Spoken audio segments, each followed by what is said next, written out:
Hello guys, welcome back to my channel. This is your boy again, and I'm here with a wonderful video from P2B advising or schooling our president Bola Tinubu on how leadership is being done. And I think I'm beginning to have this thing that assume P2B won, Nigeria will still be better, because some persons have come out to say that even if P2B won, then Nigeria will still be the same, because they were all saying that if they enter office, they're going to remove fuel subsidy. P2B said it in his when he was campaigning. Atiku said it, Tinubu said it, and then Tinubu came into office and removed fuel subsidy, and then we are here. So that's saying that since they all have the same agenda, that means that they will all have the same government and the same public policies. But I don't think that is right, because P2B have come out to give an advice to Tinubu government over and over again, but they failed to get that advice or adapt to that advice by P2B, because P2B have told us that they should change this country from a country that consumes to a country that produces. Because I don't see this reason why Ukraine that is fighting war will be supplying grains to Nigeria that is not fighting war. In a country where we have a lot of lands, go to Sambisa Forest, it can be used for agriculture because it's a very huge land. But guess what? It's been used for bandits, so from Boko Haram members, kidnappers are just there. Then what is our government doing about that? We have so many lands in Nigeria. I'm just quoting what P2B was actually advising or schooling Tinubu on. That we have so many lands that we can use for going into agriculture and start producing food. Because I don't see the reason why Ukraine will send in grain to fight poverty in Nigeria, whereas Nigeria is not fighting any war.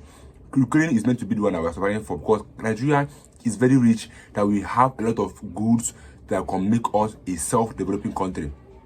We have a lot of things that will help us to become a self-developing country. But because of the kind of government we have, it's as if we don't have money or are suffering. It's because of bad leadership and bad policies. But I want you guys to hear what P2B have to say about this issue, and I'm going to guys shortly. So everybody, and you can go on and on. And what they give is the excuse. So you must use the measures other people use.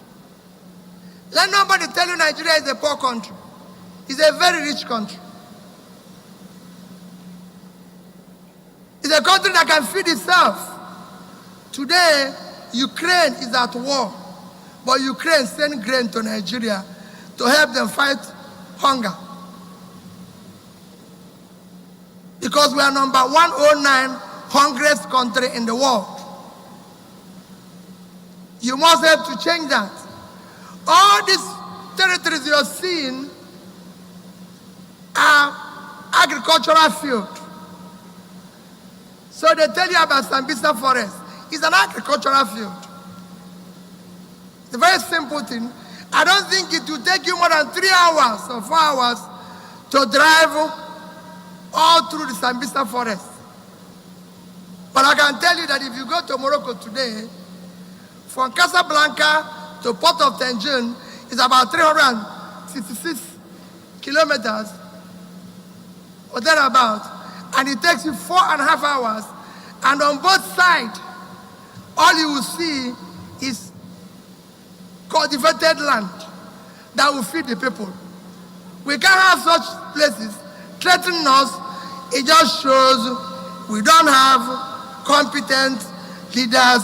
We have capacity, we have compassion, we have vision to be able to do anything. And that is where you belong. And that is what you have to do.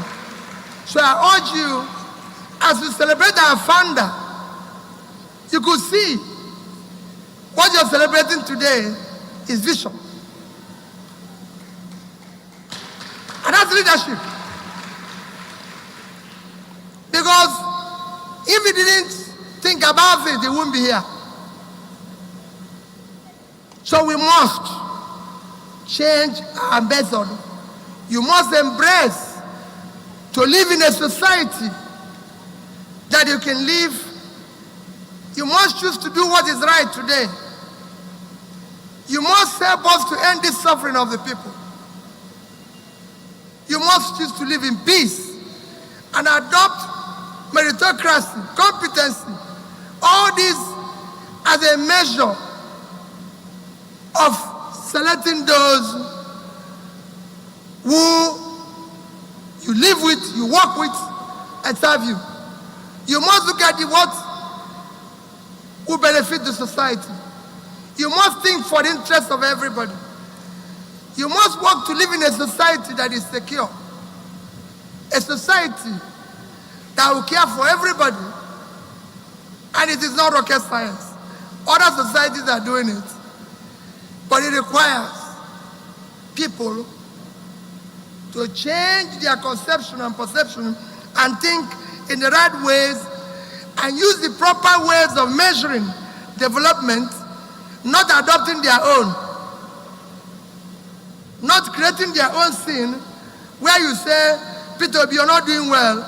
He will start shouting at everybody. I say, I know what I'm doing, and what I'm doing is right, or you don't know where I met this country, or do you know what I saw when I came? That is not leadership. Leadership is to say, I'm wrong. Let's do the right thing. Because you're wrong. Nobody knows everything except an idiot. Leadership is about listening. It's about living a life that is exemplary so people can see it. You don't live a life that is wrong and refuses to change. A leader must be a learner. He must listen and he must learn and be able to make the right choices and ensure that those around him are people who are equally competent.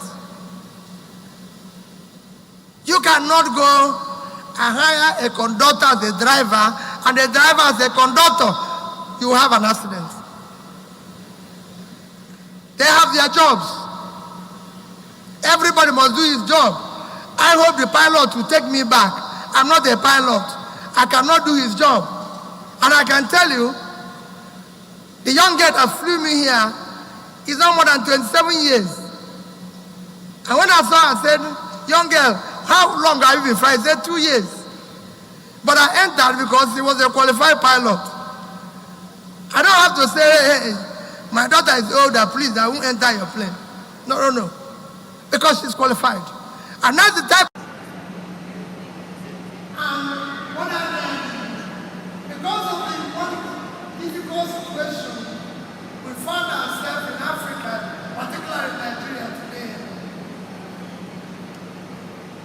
families are separating. Families are separating and going to live in different countries where they will not have opportunity of living together. Because the new parents now are asking the younger ones to leave to where they will find a better life, considering the difficulties that are here. So on that, I must thank the students of this university and thank their parents that are here. You must acknowledge yourself. I know some of you want to jump, but please, thank you for being here. I look at the cultural diversity. When the president was coming here, he told me every state is represented here, and several countries are represented here.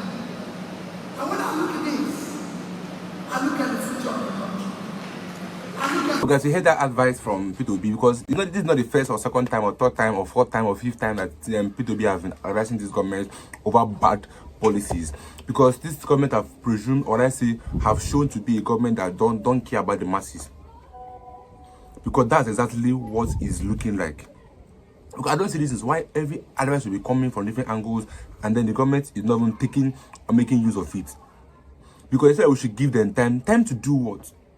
What have you seen? Okay, we are in office for 1 year and nothing have been like no single thing. Everything happened to be worse than you met it. Is it bag of rice? Is it price of fuel? Is it naira inflation? Is it food crisis? Is it hunger that's coming to Nigeria? Like, tell us one thing. The only thing these people have done is to renovate houses worth 1 billion naira. That's the only thing they've done. They bought private jets worth 1 billion naira. The first lady have taken her money to do something you did on 1st October. What was that, self? You did fabrics unveiling and what? That's the only thing people have been doing with our money. Nothing else, nothing tangible to see that these people are working or they want to work or they have hope, they have agenda. There is no proposed agenda. They are only keep on telling us that we should give them time. Share this video with you guys. Just watch and hear what P2B said, because this country, I don't know how we got to this level. But I will see you guys in my next video. If you are new, subscribe. Stay tuned, guys.